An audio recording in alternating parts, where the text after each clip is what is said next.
The lost order of time is revealed. They change time, but not the truth. The lost order of time, returning to the Creator's calendar. Inspired by the 364-day biblical calendar of Jubilees and Enoch. Introduction. Who controls your time? Beloved of the Most High, time is one of the greatest gifts God gave to humanity. From the beginning, He marked time with lights in the heavens, the sun, the moon, and the stars, not for decoration, but for order. Genesis 1:14-15. And God said, "Let there be lights in the firmament of the heaven to divide the day from the night, and let them be for signs and for seasons, and for days and years." God designed the universe to run in perfect rhythm. Days, weeks, months, years, all harmonized by His word. But over time, mankind has altered that rhythm. We now live in a world that tells us when to rest, when to work, and even how long a month should be. Yet the calendar God revealed through Scripture shows a divine symmetry that we have lost. Point 1. The original order, a year of 364 days. Book of Jubilees 6:32. And all the years shall be complete in 364 days, for this is the fixed order of the year, and the appointed times shall not be disturbed from their days or from their festivals. This was not man's invention. It was a solar-based, divinely structured calendar that maintained 52 weeks per year. 52 times 7 equals 364 days. 4 equal quarters, each 91 days. Every festival and Sabbath occurring on the same weekday every year. That's divine consistency. Nothing shifted, nothing drifted. The same day of the month would always fall on the same day of the week, because God's time is perfect. Enoch 74:12-13 confirms this. And the sun and the stars bring in all the years exactly, so that they do not advance or delay their position by a single day. The year is exactly 364 days. Even the Qumran community, Dead Sea Scrolls, held to this same pattern, rejecting the lunar calendar of Babylon because it brought confusion to the holy days.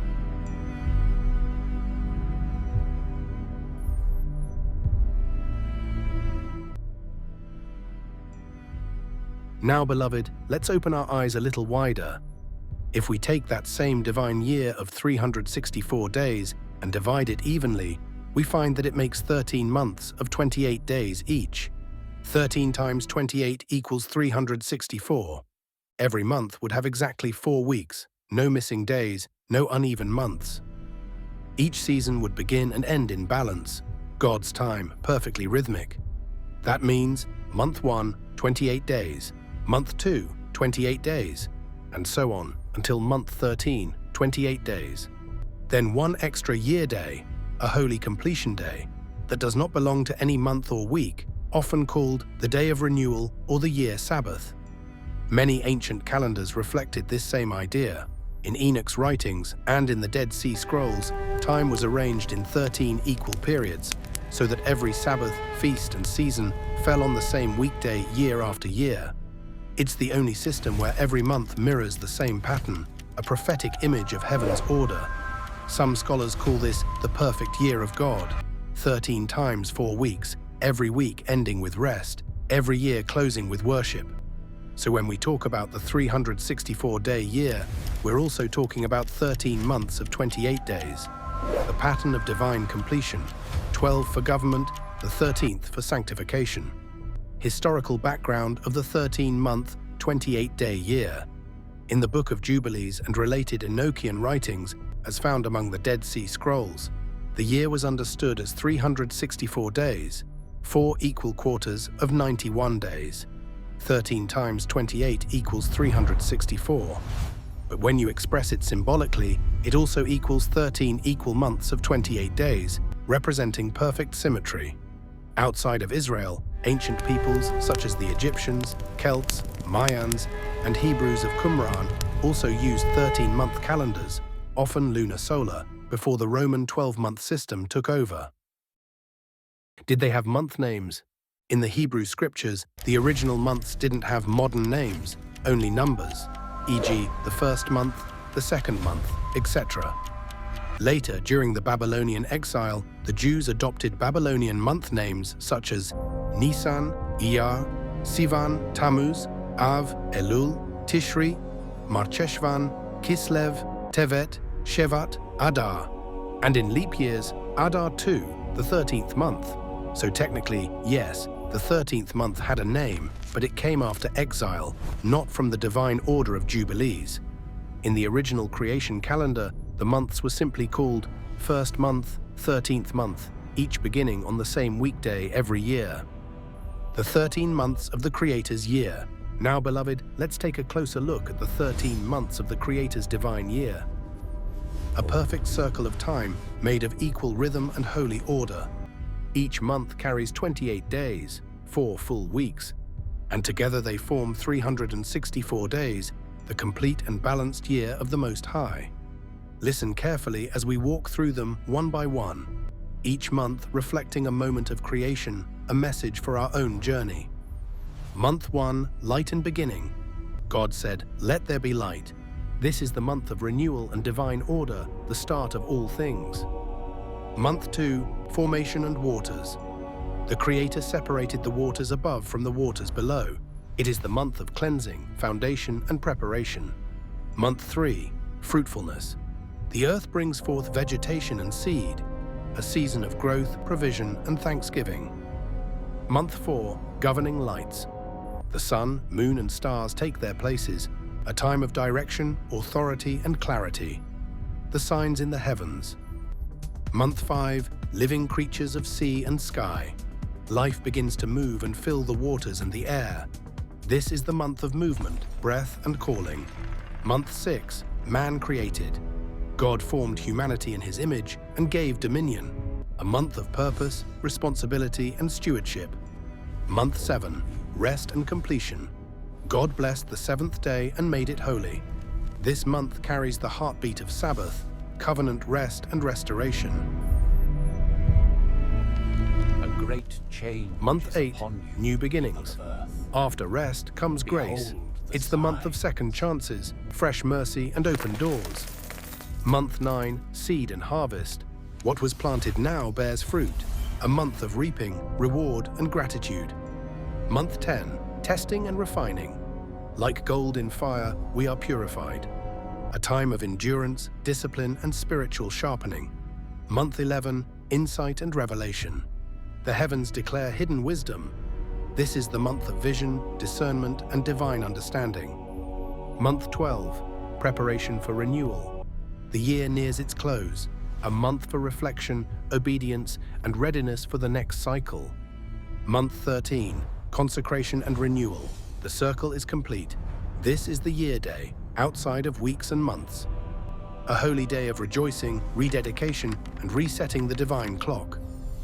And when these 13 months are complete, 364 days, the year stands whole, just as the Creator designed it, balanced, unbroken, eternal in rhythm. May we learn from this divine pattern, to live in balance, to rest in order, and to walk every day in the perfect timing of our God. Jubilees 6:36-38 reminds, there will be those who will make observations of the moon, and they will disturb the seasons and the years. The year will be moved from this order. This chart shows what that original order might have looked like: equal, balanced, prophetic. Point 2. When order was broken, man's calendar of confusion. History records that after exile and under Roman and Babylonian influence, the simple divine year gave way to lunar months, which shift by days every year. Solar-lunar compromises, creating months of 28, 29, 30, or 31 days. Leap months and leap years to fix what man broke. Eventually, Julius Caesar, 46 BC, and later Pope Gregory XIII, 1582 AD, formalized our current 365.25-day system, the Gregorian calendar, which we all follow today. It works for government, commerce, and tax, but it broke the pattern of God's perfect rhythm. Daniel 7:25 foresaw that worldly powers would change times and laws. And indeed, what God had made whole, man divided. Point 3. A modern parable, the 28-day month returns. Now listen carefully, because prophecy and modern reality are shaking hands. Back then, the divine year had 13 months of 28 days equals 364 days. Today, corporations have quietly reintroduced the 28-day system, not for holiness, but for profit. Example, mobile recharge and billing. A few years ago, in Australia and many other countries, your prepaid mobile plan lasted a full month, 30 or 31 days. But now, you are charged every 28 days, exactly 13 times a year. The same happens with many postpaid or subscription bills, electricity, insurance, even rent cycles. Most now come every 28 days. Let's do the math. 28 days times 13 equals 364 days. So the modern system quietly takes one extra payment every year. They call it billing cycle efficiency. But in truth, it means you now pay 13 times per year instead of 12. The world's time system is once again out of sync. Not by accident, but by design. A calendar that once glorified God's order is now being used for economic gain. And here's the irony. We rejected the 364-day year that honored God, but we've accepted the 364-day billing cycle that enriches corporations. The pattern has returned, but without holiness. Point 4. The spiritual meaning of the 364-day year. God's time system wasn't random.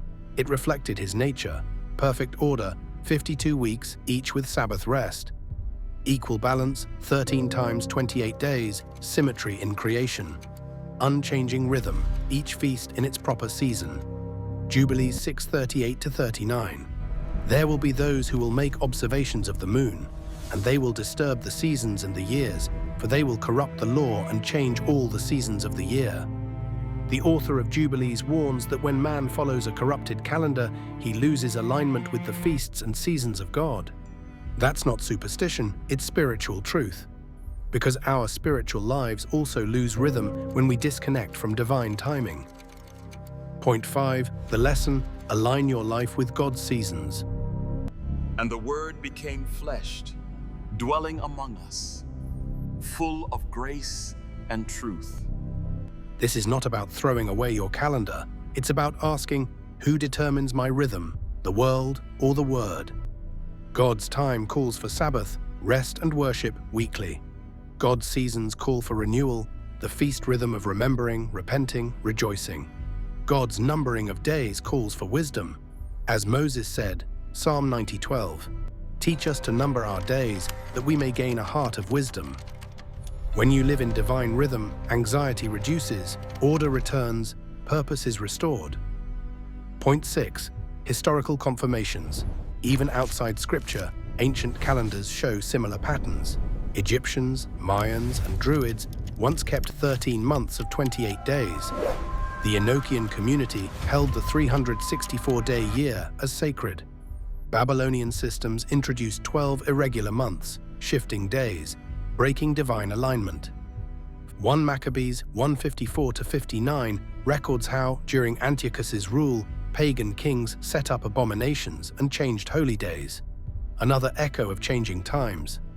So we see, from Genesis to Jubilees to Maccabees, every time man tampered with God's calendar, corruption followed, spiritual confusion, idol feasts, and loss of order. Point 7. Redeeming the time, living in God's rhythm. Paul tells us in Ephesians 5:16, redeem the time because the days are evil. To redeem time means to take it back from world systems, to use our days, weeks, months for godly purpose. Ask yourself, how do I spend my 7-day week? Do I honor God's rest rhythm or chase worldly deadlines? Do I give time to prayer, reflection, study, or do I sell all 13 months to the world? If you live 13 billing cycles but give God none, you'll always feel out of sync. But if you realign your spiritual calendar, you'll walk in divine flow again. Conclusion. Come back to the order of the Creator. Let us close with Ecclesiastes 3:1. To everything there is a season and a time for every purpose under heaven. The 364-day year of Jubilees and Enoch may not be the civil system today, but it symbolizes the perfection of God's design, balanced, whole, eternal. Man changed it for convenience and control. But the Spirit calls us back to the principle behind it: order, rhythm, and obedience to God's timing. Key scriptures: Genesis 1:14-15. God creates lights for time and seasons. Jubilees 6:32-39. The 364-day calendar ordained. Enoch 74:12-13. The year is exactly 364 days. Daniel 7:25. They shall change times and laws. Psalm 90:12. Teach us to number our days. Ecclesiastes 3:1. To everything there is a season. Ephesians 5:16. Redeem the time, for the days are evil. 1 Maccabees 1:54-59. Pagan rulers changing times and holy days. As we live in this modern age of 28-day billing and endless cycles, may we not be enslaved to their rhythm, but walk by the divine rhythm of grace and rest. And the year will be complete.